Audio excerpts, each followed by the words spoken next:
Singapura sempat terpuruk karena penjajahan. Mereka baru merdeka dari Inggris pada 1963, tapi ketika itu masih tergabung dalam Malaysia.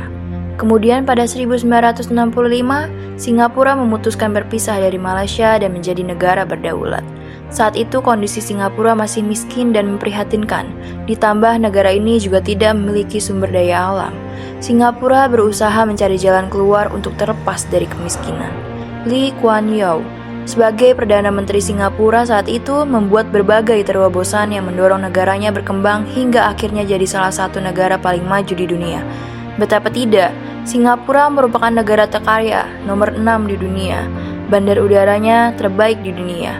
Pelabuhannya tersibuk nomor 2 di dunia. Lebih dari 90% rakyatnya punya rumah. Negara dengan penduduk terpintar nomor 3 di dunia. Siapa tokoh di balik majunya Singapura? Hai, saya Delia Tripswahyuni akan menjelaskan Lee Kuan Yew dan gaya kepemimpinannya. Lee Kuan Yew lahir di Singapura pada tanggal 16 September 1923 dan menjadi Perdana Menteri Singapura terlama sepanjang sejarah dunia. Lee diakui secara luas sebagai bapak pendiri bangsa. Lee Kuan Yew merupakan Perdana Menteri Singapura pada periode 1953 sampai 1990. Selama masa kepemimpinannya, Singapura menjadi negara satu-satunya yang memiliki kesejahteraan rakyat tertinggi se-Asia Tenggara.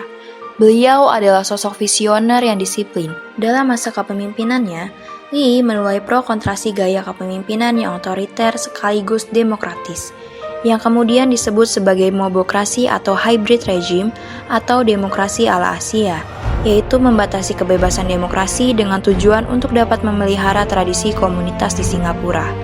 Oleh beberapa pakar, Lee digambarkan sebagai pemimpin yang karismatik, diktator, dan sekaligus pemimpin transformasional karena mampu memotivasi dan membawa kemajuan besar pada semua sektor. Model kepemimpinan Lee telah menjadi alat pemelihara proses politik dan ekonomi Singapura yang berkinerja tinggi dan stabil dalam waktu yang bersamaan. Beliau berhasil merubah Singapura menjadi negara maju dan negara metropolitan ketiga di dunia dengan waktu yang relatif singkat, yaitu 3 dekade.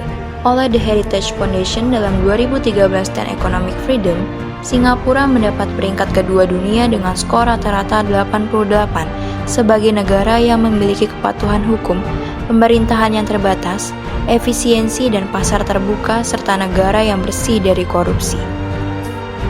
Hal yang membuat saya terinspirasi dari gaya kepemimpinannya adalah keterus-terangannya yang konsisten dan kesediaannya untuk mengatakan kebenaran tentang apa yang diyakini sebagai kebenaran. Adanya kemampuan yang jujur itu adalah salah satu kunci bagi seorang pemimpin. Selain itu, beliau juga orang yang berdisiplin tinggi dan tidak memiliki toleransi sedikit pun terhadap para pelaku korupsi. Hal ini terbukti hingga saat ini skor indeks persepsi korupsi Corruption Perception Index or CPI pada 2022, negara Singapura mampu menorehkan skor 83/100 hingga berada di urutan 5. Oleh karena itu, Singapura adalah salah satu negara yang relatif bersih dari korupsi di dunia.